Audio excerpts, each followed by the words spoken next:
Hello, Vance Air Force Base. My name is Corey Etchberger. I'm the Vice President of the Chief Etchberger Foundation.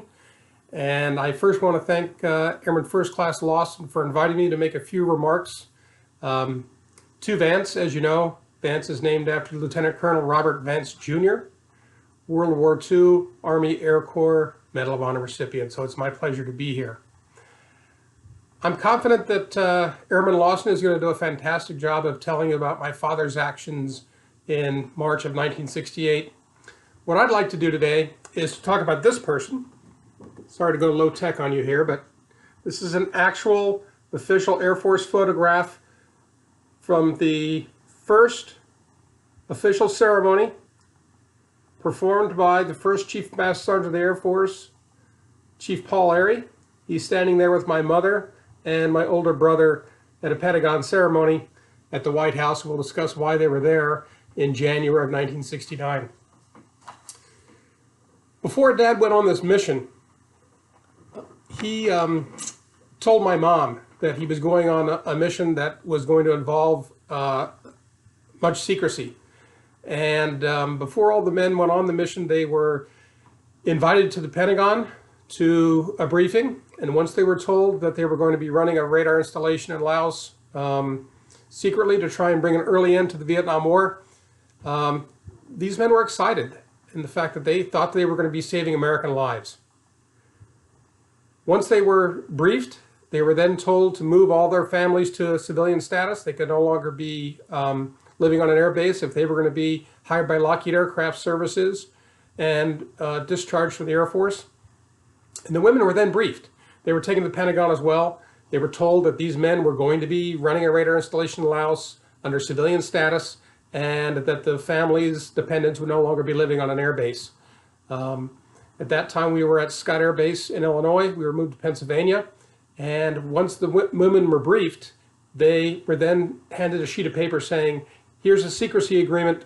You can't say anything about this to anybody until you are told you could do so by the Air Force. And so my mom signed that paper along with all the other women. She went back home to her home in Hamburg, Pennsylvania, and took her two young boys with us, my brother Richard and I. I was 9, he was 10. My older brother Steve, who you saw in that photograph, was in the Air Force at the time. And the radar mission began in about September of 1967 and was immediately successful. Again, I'll let Airman Lawson tell you what happened. He obviously gets killed and saves the lives of 3 other comrades on that hill in Laos in 1968. And the Air Force decides at the time that because of the secret nature of the mission and all the political and societal strife that's going on in America in 1968, that he can't be awarded the Medal of Honor. Instead, he would be awarded the Air Force Cross. And when the mission was declassified and the war was over, he would be upgraded to the Medal of Honor. And of course, that didn't happen until September of 2010. Here is a picture of my mother with then Chief of Staff General John McConnell at the Pentagon. This is him receiving the Air Force Cross.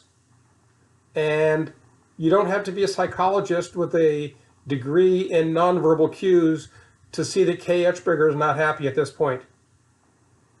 So she has signed the secrecy agreement. She knows what her husband has done. She knows that that should have been a Medal of Honor ceremony. And the Air Force basically says to her, you know, here's second place when things are not quite so politically charged. I mean, the Tet Offensive had just happened in January of 1969. And so things were not really going well for the military at that time, and politically Johnson was having a rough go of it as well as president.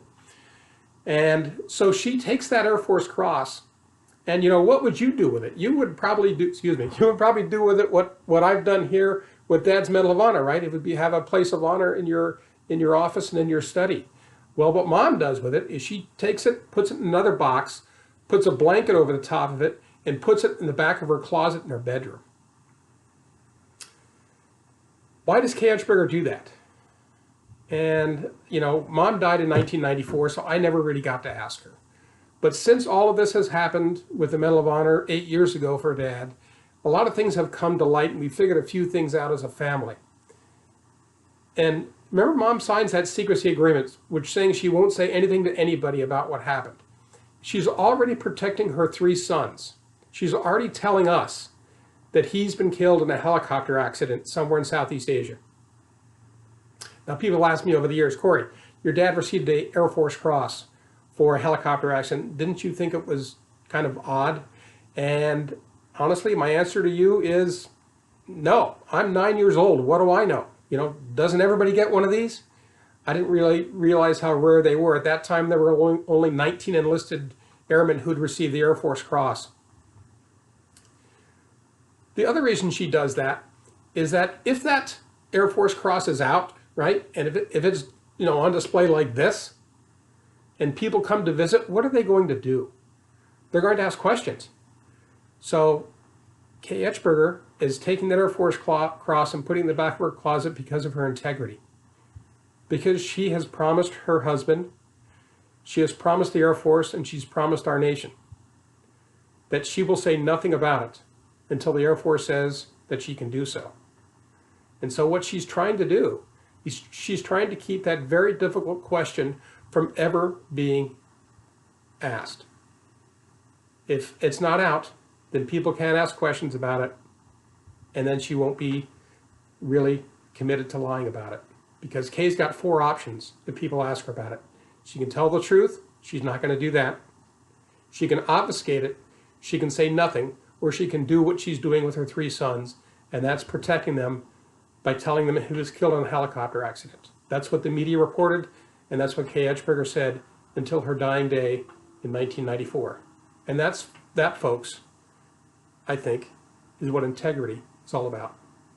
Thank you very much for giving me the time to speak to Vance. And if you'd ever like for me to come and talk personally to the airmen there, I'd be happy to do so. Thanks so much.